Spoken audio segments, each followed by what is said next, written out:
Here on the Echo Ratings Eventing podcast, we have teamed up with our great friends at Bedmax, along with our very own Spike the Vet, to bring you lovely listeners some tip-top tips on keeping your horses happy and healthy in the stable environment. So, Spike, what have you got for us? Well, this time, Nicole, is something that is really, really important, and it's something that people either are worried about or really should be worried about. And that's that risk of your horse testing positive for prohibited substances. And what's really exciting about Bedmax is that they are the first bedding company to be what's called NOPS accredited. What is NOPS? NOPS stands for naturally occurring prohibited substances. And those are things such as, a very easy, simple one would be morphine, which is found in poppy seeds. And it's the sort of substance that can become a contaminant in feeds or in bedding or in supplements and things like that. And there's a whole host of them. And companies will sign up to the NOPS accreditation that is run by BETA. And whereas a lot of feed companies and supplement companies follow this accreditation, Bedmax are the first brand for bedding to be in a position to be able to have this accreditation. And that's just such a wonderful peace of mind for horse owners to know that they're not going to get a nasty surprise after they've won their first novice and their horse has been blood tested afterwards and they find that they're positive for something. And that is excellent peace of mind and really, really important horsemanship as well. I love that. That is so, so true, so important, and better safe than sorry. There you go, listeners. A tip-top tip for you. There'll be more coming soon. Thanks, Nicole. More tip-top tips coming soon. Welcome to the Echo Ratings Eventing podcast and a When Nicole Met show, very kindly supported by Bedmax. Now, the guest on today's show, listeners, I'm just going to go straight on in and say a very big hello to the brand new world champion, Yasmin Ingham. How does that sound now? It still doesn't sound real, I'll be honest, but I'm slowly registering that it's actually happened, and I could not be happier about it.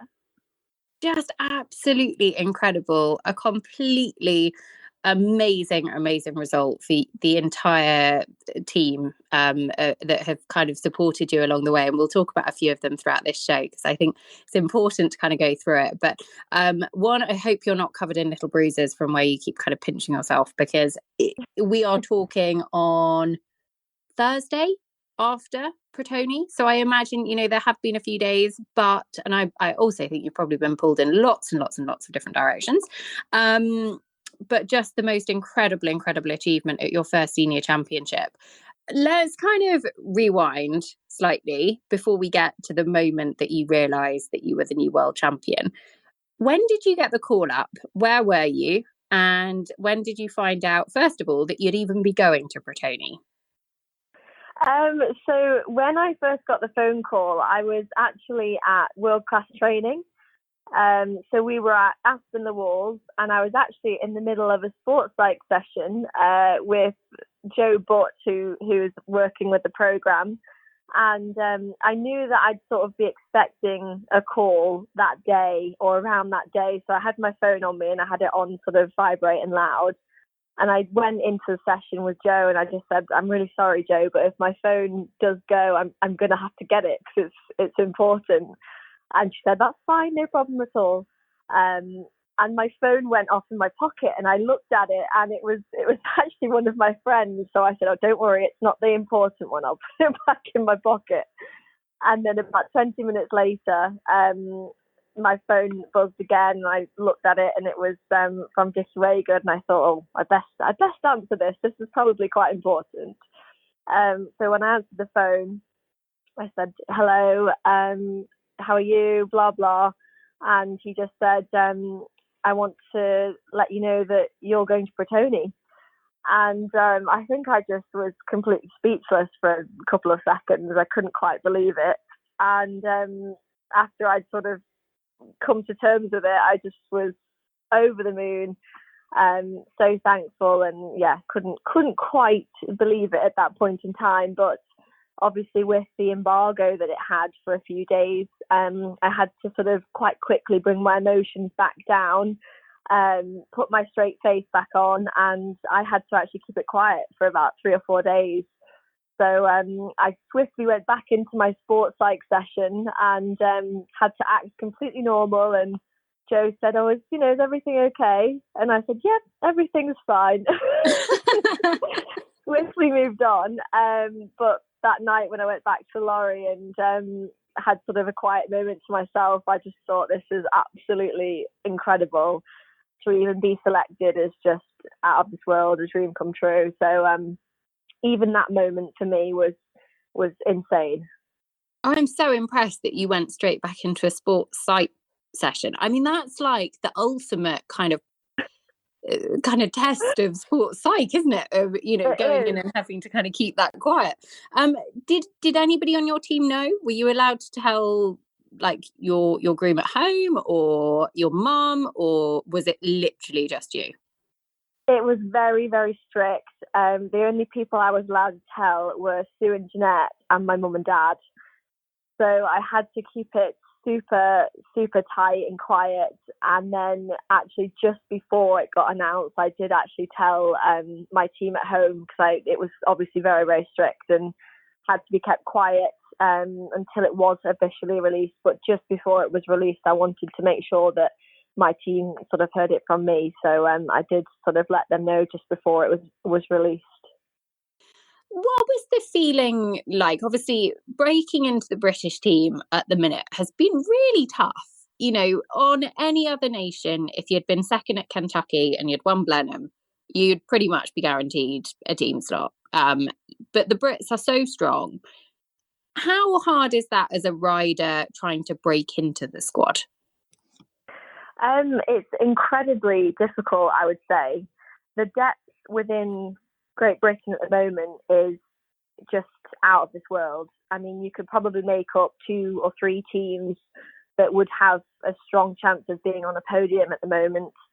So to even be considered within the top group is really special, especially for me being a younger rider. I'm 25, so I'm just sort of a couple of years out of young riders, just started to make my hopefully make a bit of a mark within the senior ranks.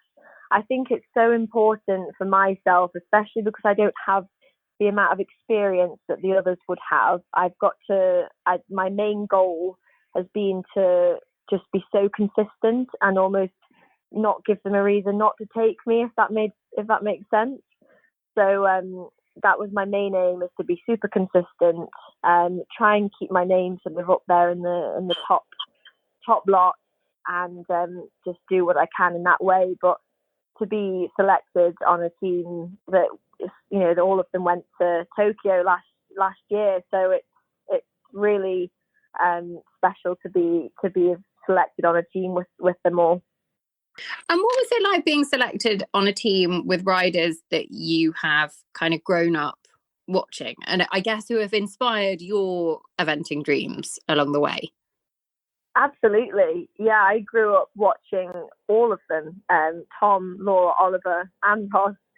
So to be on a team with them, I thought was just an incredible opportunity to learn from them all to start with. I mean, to be working so closely with them out at a championship, those guys have been there and done it before a couple of times.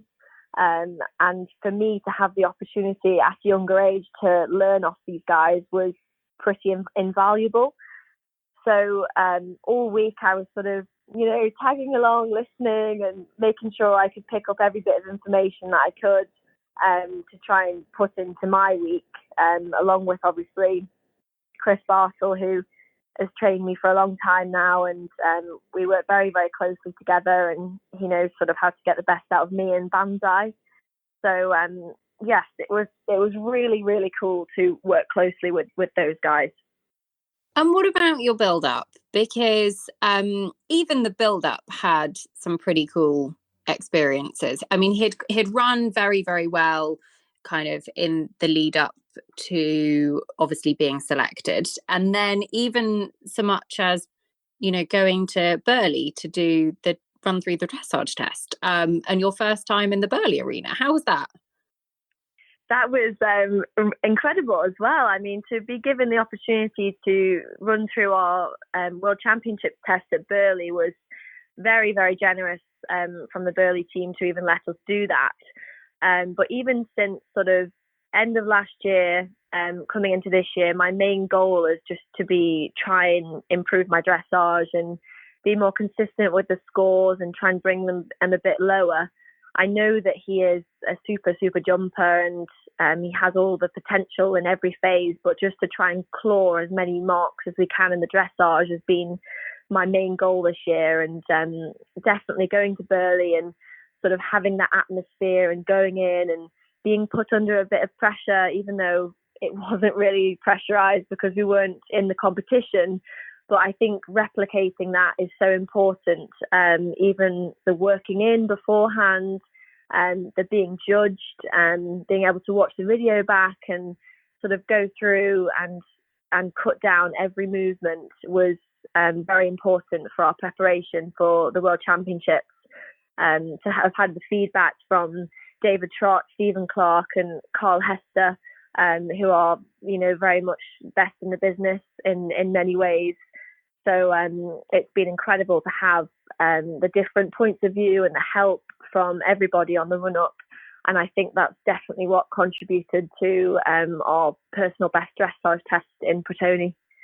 I was going to say, it wasn't just a personal best for you and Banzai. It was the best ever international dressage score that you've ever delivered. I mean, what a time to do it. Looking back now, when you obviously, hindsight is a brilliant thing and you know how it's played out, did you feel kind of building up in his work and the way everything was going that actually something pretty special could well be about to come about? I definitely think he was on the verge of producing something very, very good. At Burghley, obviously, we were judged by Stephen Clark and David Trott, and some of the marks and comments that they'd given me at Burghley were very, very much so up there with the top scores that we'd ever produced. So I think trying to maintain that in those last few weeks up to Pratoni was stressful because I knew that it was in there and it was just about getting it out on the day and riding sort of a clear round in the dressage because it's so easy to have a little blip or have a little mistake or have a break or something or miss a change. So just to really keep the focus and keep it together and produce a sort of faultless dressage test. It was really funny actually because I was riding up my final centre line and I thought, oh my goodness, this is going to be really good if we can just hold it together on the final halt. And he came into his final halt and halted beautifully, and I just actually burst into tears on my final halt. And for me, that's, if I do cry, it really does mean something. I'm not really very much, I'm not really too emotional, but that really got me. And to come out and listen to the score, and everyone was just so excited, and everybody that had put the work in behind the scenes, and it's just so nice for everybody to have that special moment together.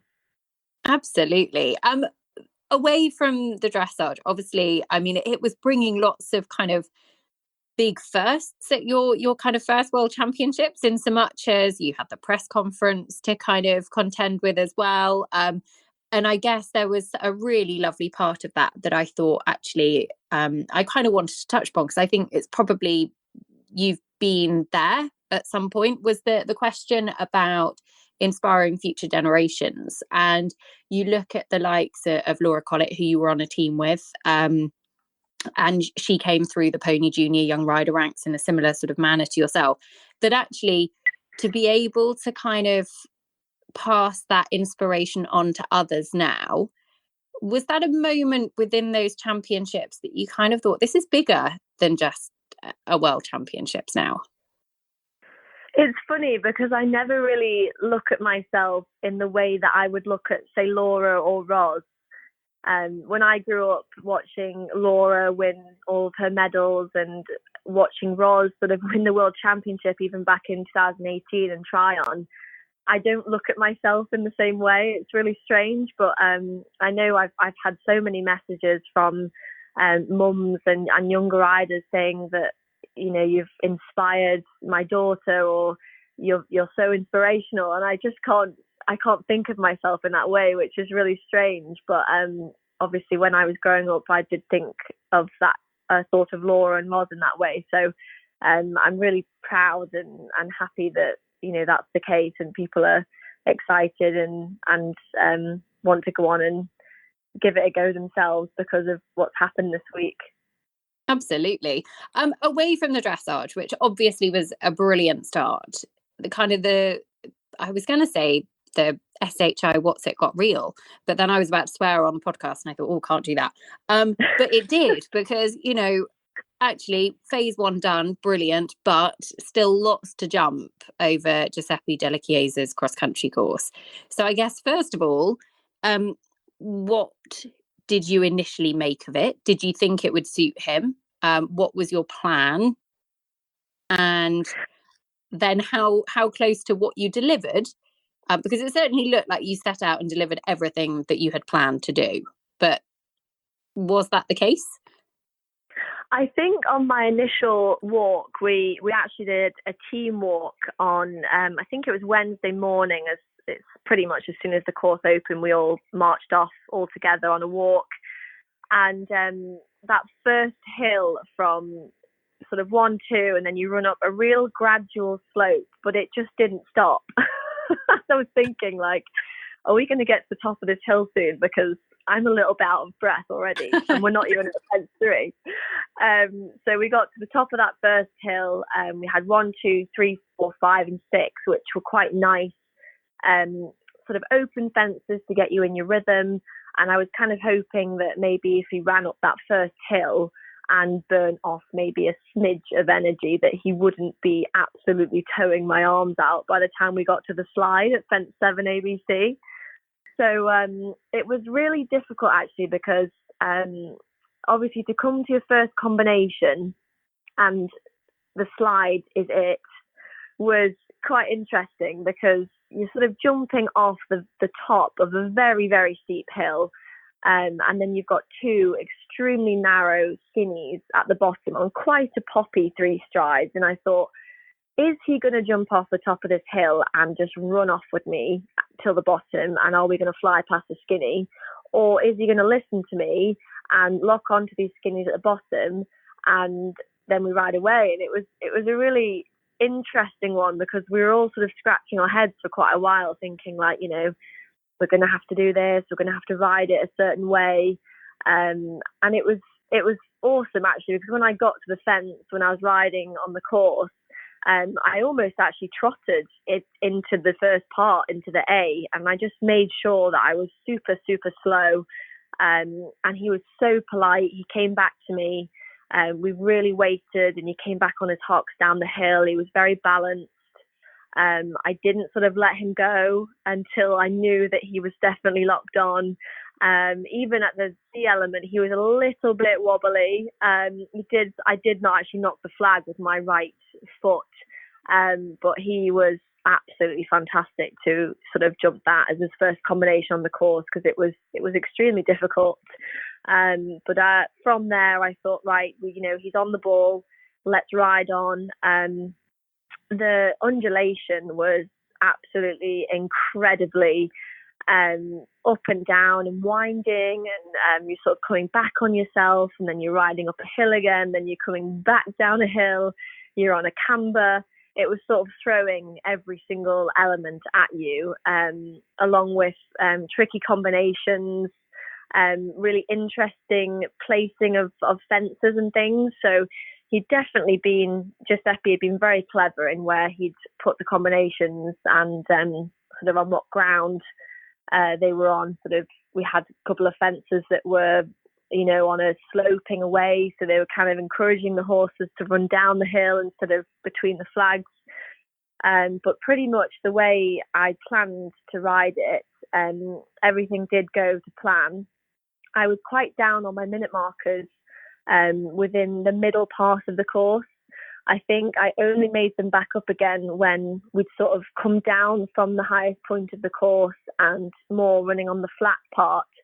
I made them up on those last few minutes, but he was fantastic the whole way around. It did ride very, very tough, but he was really on the ball with the flags, and he was just super fast. So I was absolutely over the moon with him. Did you enjoy it at the time? I think the pressure and stress of sort of riding a clear round and obviously trying to get inside or as close to the time as possible, I was only starting to get excited towards the last fence, because it's really not over until you do cross the line. And I thought, come on, just ride properly to the last fence. It's so easy just to, get carried away and try and go for a fly or something like that. And I just thought, no, I'm going to, make sure that we get a good shot and ride through the finish, because it's so easy to get excited. And I just thought, come on, it's not over until we cross the line. So once we crossed the line, I did celebrate after that. And obviously it's the best feeling when you've got off, and obviously he was all okay and recovered really quickly, which was fantastic. And then I think I actually got excited when I watched the video back. That was when I enjoyed it. I think that's, what the result is then. Like that's definitely, I can appreciate that completely. Yeah, exactly. What was the feeling like on Saturday night? Because obviously it had been a day of mixed fortunes for the team, but you were, I think when you came through the finish, you were guaranteed an individual medal position overnight anyway. So it is always difficult with those kinds of things, isn't it? A real roller coaster. But were you able to kind of take a minute with your team and just kind of let it sink in that actually no matter what happened tomorrow, that you had just jumped clear and were sat in a medal position at your first World Championships? Absolutely. To be honest, the whole week was quite surreal. Going there, knowing that, he was absolutely more than capable of producing a great test, a good cross-country round and a good show jumping round. But when you're going to the World Championships and each country have put forward their best riders, you kind of don't really see yourself quite up in a medal position until it actually happens. And after the dressage, being in bronze, that was very special. And then obviously to move up into silver after the cross country was very, very surreal. So I very much just enjoyed the moment with my family and friends and team who were out there supporting. His owners, Sue and Jeanette, were absolutely delighted. I mean, they were just so glad that he was finished well. He jumped a fantastic clear round. So it definitely was enjoying the moment, but my competitive side and sort of what could be definitely did play on me a little bit. I was thinking, if we could jump a clear round tomorrow, this could be really special. But obviously horses are horses and they're not machines. So I did sort of think, we'll just have to see what happens tomorrow. And all the team did an amazing job of the cross-country aftercare, and the horses had absolutely everything they needed. So they just needed a good night's rest on Saturday night, and then see how they were in the morning for the trot up. But no, they all trotted up really, really well, and he felt really fresh, which was the main thing after the cross-country, because I did just wonder if it might take a bit out of him. He might have been a bit tired, but no, that definitely wasn't the case.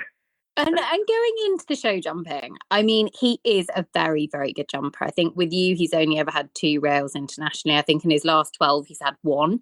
So, I mean, it almost adds to the pressure, doesn't it, when you're sat on a really good jumper, because you feel like actually the poles have every chance of staying up. What was your expectation when you walked that show jumping track? What was your expectation and thought at that moment in time? Because it was certainly a tougher track than I think a lot of people expected, and certainly than a lot of people had seen in a good while. Yes, the track, when I initially walked it, was it was very big, and B, it was very twisty. The striding was interesting. Obviously, they had 3 doubles instead of, you usually would see a treble and a double. So they really used sort of dogleg lines on quite open distances, and then they would sort of close you up in quite a shorter double. So there was a couple of those sort of interesting fences. And I did just think, obviously, when you said he is a very good jumper, and if we can both do everything right, we could jump a clear round. But the very first view I watched, I was thinking, God, this really is causing carnage. And I was just looking at lots of different options. I think that's what's great when you sort of got the opportunity to watch. You can sort of plan as to how your horse would jump round, and maybe just sort of think, oh, I just wonder if I could take a stride out there and maybe add one down that line. Would it be better? Because Banzai is a very big, striding, open horse, and I did just wonder if I were to ride down the related distances with being too open, if he then jumped into double and had one in front or behind or something like that. So there was a couple of places where I did just add a stride down the line and then sort of take one out somewhere else. So I tried to be as economical as possible to try and make the time, but also to not take any sort of unnecessary risks. But he was just fantastic. He really wanted to jump a clear round, actually. You could just sort of see it in his face and how he was trying. It's an incredible feeling to be able to sit on a horse that has such scope. It really does put a massive smile on my face. And when we sort of went over the line, I was so just firstly so proud of him and how he performed. And, we'd secured a medal. So that was obviously another reason to be ecstatic, was probably, one of the main feelings. So you've secured the medal, and you, at this point, I think Michael Young had a pole in hand ahead of you. He's a former world champion. He's a double Olympic champion. He's pretty much a legend in the sport of eventing. What went through your mind next? Did you watch his round, and how did you find out that actually you were the new world champion? I think once I'd come out of the ring from jumping my round, I sort of celebrated with everybody for, a minute or two. We'd sort of given Banzai a big pat, and I'd given everyone that was sort of watching and supporting a hug, and knowing that we'd secured silver was, I was just over the moon. Whatever happened next, I was almost like, I'm just happy already. I didn't think I could be more happy until Mickey went in and Alison took Banzai off to the warm-up just to give him a walk-off. And she said, you stay down and watch Mickey. So I just stood at the side of the ring and I was sort of watching between the big screen and sort of live as to what I could see, because I was stood quite far back, so I couldn't see that closely. And so he jumped sort of majority of the course, I think, very beautifully in true Mickey style, very stylish, and convincingly that he was going to jump a clear round. And he actually had the first part of the last double down, and I thought, oh, that's not like sort of Mickey or Chipmunk really to roll a pole. So I thought that'll be it. He won't have another one now. And I just remember watching just over lots of heads in the distance, and he was coming down the final line, and I just remember thinking, oh, he's quite close to those planks, but he'll jump it and he'll win the gold, and that'll be that. And I just saw the planks fall, and my jaw just hit the floor completely, and so many people were gathering around me and shaking me and shouting, world champion, you're world champion. And I think in that moment, it doesn't actually feel real. It feels like you're in a dream and you're going to wake up. But it's obviously still hasn't quite sunk in yet, and it just wasn't Mickey's day, unfortunately for him. But I do think Banzai really showed everybody that he was class in all phases, and he really deserved it this time. So it's so exciting to have had the result that he deserves. You both showed everybody that you were class in all three phases, and you both absolutely deserve it. An enormous team effort, and I think behind every combination there is a huge team. And I think just to touch upon Sue Davis and Jeanette Chin, who own him and who brought him very much in with kind of future championships in mind. They have been big supporters of yours going back a good number of years now, haven't they? Yes, yeah, they have. I've been based at their yard in Cheshire for about 8.5 years now, so it does feel like, I've been here a really long time and very much started from the bottom. Incredibly grateful that they gave me the opportunity all those years ago. And for me, the best part is that to thank them for all of their support and everything that they've done for me over the past few years. To have a world champion is just such a special feeling, and so exciting going forwards as well. So we're very, very happy as a team, and everybody, like you said, behind the scenes that make it happen. It does take a big army of people to make these sort of results happen. I'm just so grateful for everybody that sort of played a part in it. It really does take an army. And actually another kind of really, really important part of your troop, so to speak, would be Alison Bell, who I know has been a part of your team for a good couple of years. And she looked after Banzai beautifully. What was that moment like when actually, because she had obviously disappeared off back to the warm-up with him, that you were kind of reunited, and actually that it sunk in that you were the world champion, and actually as a team you'd got there? Because actually for all the support staff that travel, the world championships are their world championships as well, aren't they? Absolutely. Alison has been with us for a few years now, and Banzai has very much been her favourite horse since she arrived, which is lovely. So she's got a very special bond with him. They know each other really well.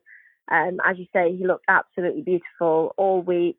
Every time he left the stable, he looked fantastic. And I think when I first saw her, once I'd spotted her, I sort of ran up to her and gave her a big hug. And she just said, we've done it. This is it. We've done it. World champion. And to sort of go in the prize giving with her and experience that together was like a real top moment.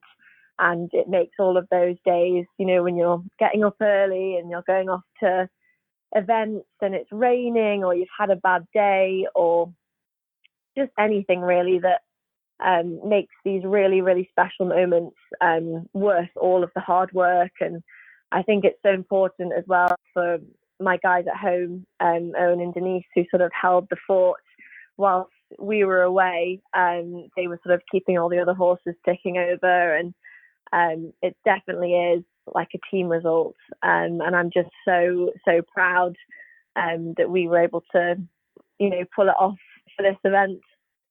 You absolutely were. And I know we've had your mum on the show just after you won the World Championships. She was out there supporting you. Who else did you have in your kind of crew that had come out to kind of cheer you on? Well, anyone that was in some form of Union Jack was probably associated with me. Or a Manx flag as well. So I have a lot of family and friends that came over from the Isle of Man to support me. Sort of my mum, dad, my brother, my boyfriend Jamie, aunties, uncles, family, friends, cousins. So many people came out, and it just made the experience even better. Once we'd done the prize giving, I was called off to do anti-doping, as was Banzai as well. So we sort of disappeared off for about an hour to do all that. And then once I'd finished that, I went back down to sort of the main bar area where they were all celebrating, and I walked down and they were singing, "Oh, Yas is the champion," and they were sort of chanting, and it just made the whole experience even better to have them all there to celebrate. And it was very, very, very special to have had that support out there. It meant a lot. It was very cool. I have to admit, I did watch quite a few Instagram stories that were very funny and very entertaining, but really quite emotional as well.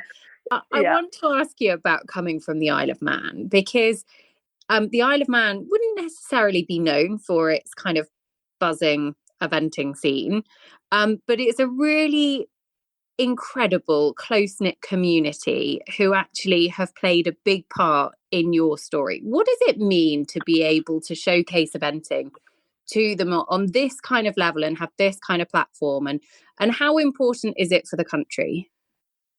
It's incredibly important, and the Isle of Man is very, very special to me. It's where I was born. I was brought up there. I love to go back and visit whenever I can. But most importantly, the community, especially the equestrian community, as well as the sporting community, is very close-knit, very much like we sort of cheer everyone on. Everyone is so, so supportive. And I remember when I was younger and I was doing the pony club and sort of the area eventing things, and I first got into my sort of love for eventing, it was very, very special to experience that with all the Isle of Man equestrian community. And even now they're following me and cheering me on, and it really does mean so much to have that support from them. Whenever I go back, it's so good to catch up with everybody, and a few of those people actually came out to support as well. So yes, just it's really lovely to have that sort of second family, which is, you know, the equestrian community on the Isle of Man. I think you hit the nail on the head of kind of that second family. Like, there is such a sort of a family feel, and I know that actually there will be, I'm sure, lots of people, when we talk of inspiring people, when we spoke about that at the start of this show, that actually there'll be lots of people within the Isle of Man that have been unbelievably inspired by your story. I just wanted to ask you one more thing. So you have won possibly one of the best prizes that I think I've seen at a horse trials, in an electric scooter. And I'm quite taken with it, not only because I think it's absolutely brilliant, but your boyfriend is a very, very good, you're going to tell me the exact phrase for it, but he rides a lot of very cool motorbikes, basically, as does your brother.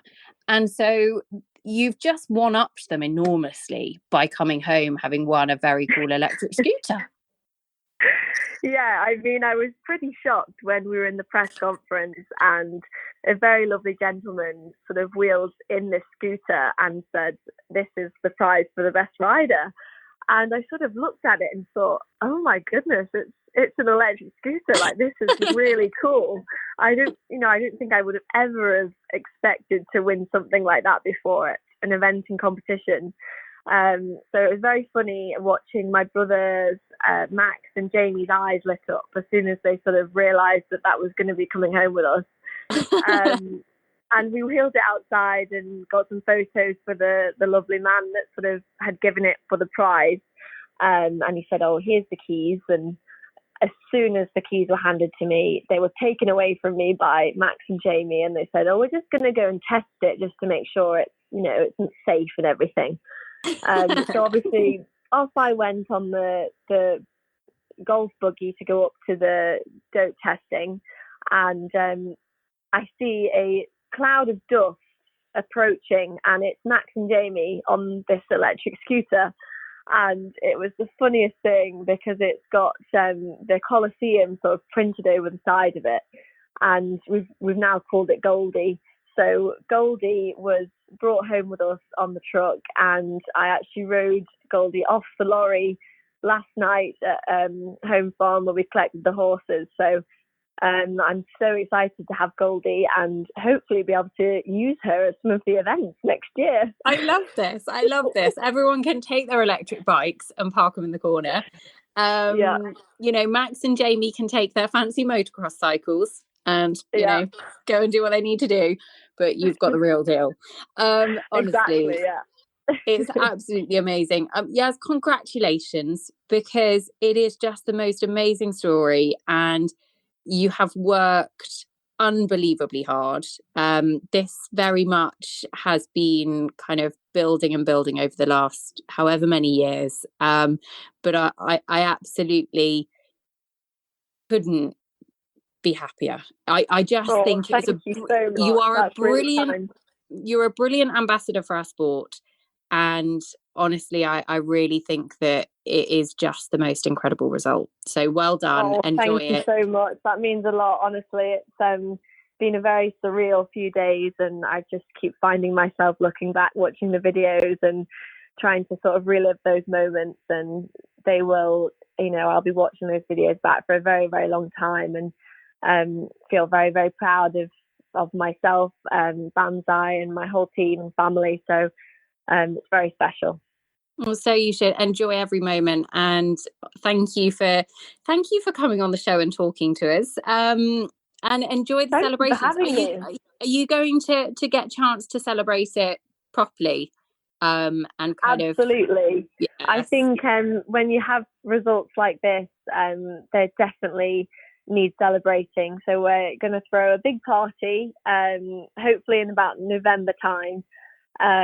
For sure. I went to Laura Collett's badminton party a few weeks ago and it was fantastic, and I really want to sort of do the same sort of thing for this win, so I'm really excited.